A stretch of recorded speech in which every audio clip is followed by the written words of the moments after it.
Hello guys, எல்லாருக்கும் என்னுடைய வணக்கத்தை தெரிவிச்சுக்கிறேன். இன்றைக்கி வந்து ஒரு கோஸ்ட் வீடியோன்னு தான். கோஸ்ட் வீடியோ பற்றி ஒரு கதை சொல்ல போகிறேன். அது ரொம்ப சுவாரஸ்யமான கதை. இந்த வீடியோ பார்க்கறதுக்கு முன்னாடி எல்லாருமே சப்ஸ்கிரைப் பண்ணுங்கள்.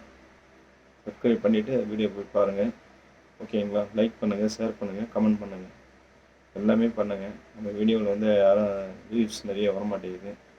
தொடர்ந்து வீடியோ பாருங்கள். ஓகே, என்னென்னா நீ சொல்ல போகிற கான்செப்ட் வந்து இந்தியாவில் மேற்கு வங்காள மாநிலத்தில் இருக்கிற ஒரு இடம் தாங்க பெகுன்கொடா. பெகுன்கொடாவில் வந்து அங்கே இருக்கிற மக்களே ரொம்ப அச்சத்துலேயும் பயத்துலேயும் ரொம்ப பயந்து போயிருக்கிறாங்க. எதனால் கேட்டேன்னா, அந்த ஊரில் ஒரு ரயில்வே ஸ்டேஷன் இருக்குங்க. இந்த ரயில்வே ஸ்டேஷன் போகிறதுக்கே ஜனங்க பயப்படுவாங்க. ஏன்னா அந்த ரயில்வே ஸ்டேஷனில் ஒரு ஆவியை வந்து பார்த்ததா நிறைய பேர் சொல்லியிருக்காங்க. ஒரு பயங்கரமான ஆக்ரோஷமான ஒரு ஆவி நைட்டு 8 மணிக்கு மேலே அந்த இடத்துல யாரும் இருக்கிறதில்ல. ஊர் மக்களே பயந்து போய் வீட்டை விட்டு வெளில யாரும் வரமாட்டாங்க. அது இல்லாமல் அந்த ட்ரெயினில், அந்த ரயில்வே ஸ்டேஷனில், அந்த பெகுன்கொடா ரயில்வே நிலையம், அந்த ட்ரெயின் அந்த ஸ்டேஷன் உள்ளே வரும்போது எல்லாருமே பேசஞ்சர்லாம் அந்த ட்ரெயினுக்குள்ளே இருக்கிற கதவுலாம் லாக் பண்ணிப்பாங்க. எதனாலனா அங்கே ஒரு ஆவி வந்து பயங்கரமாக எல்லாரையுமே ரொம்ப தொந்தரவு பண்ணதும் சொல்கிறாங்க. அந்த ஆவி தொல்லையினால் அந்த ரயில்வே ஸ்டேஷனில் ட்ரெயின் நிற்காமல் போகிறதுனாலும் நிறைய பேர் கம்ப்ளைண்ட் பண்ணியிருக்காங்க.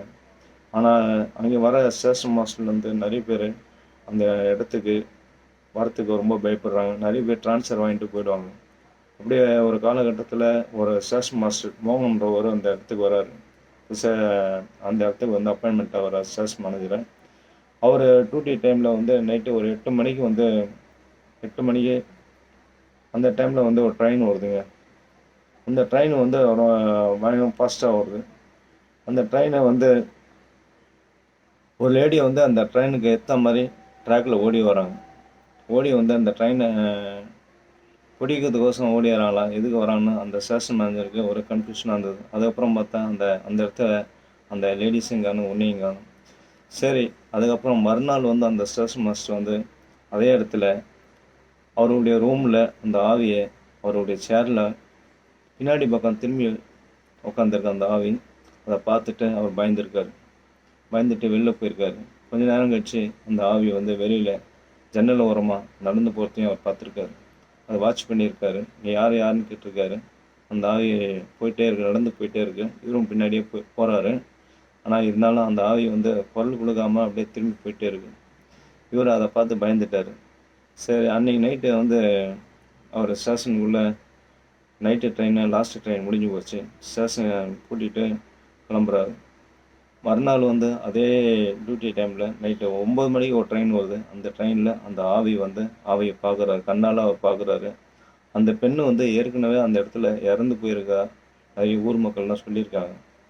அதனால் அந்த மோகன் வந்து அன்றைக்கி நைட்டு அந்த ஆவியை பார்த்ததுலேருந்து அவர் உடல்நிலை சரியில்லாத போய் ஒரு நெஞ்சு வலி வந்து ஹார்ட் அட்டாக்கில் இறந்து போயிடுறாருங்க. இதனாலேயே அந்த ஊரில் ரயில்வே ஸ்டேஷனை அதோட மூடப்படுது.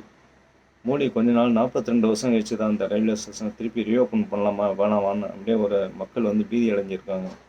அப்படியே ஒரு காலபட்சத்தில் தான் இந்த ரயில்வே ஸ்டேஷனுக்கு வந்து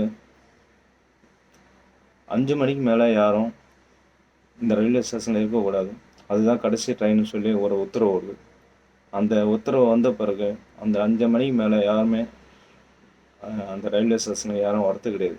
அதனாலே எல்லாம் மக்கள்லாம் பயந்து போய் பீதி அடைஞ்சு போயிருக்காங்க. இன்னும் அந்த ஆவி வந்து அந்த பெகுன்கொடா ரயில் நிலையத்தில் எல்லாருமே பயங்கரமான ஒரு சத்தத்தோடமும் ஒரு எல்லாரையும் ஒரு பயமுறுத்திட்டு வருதுங்க.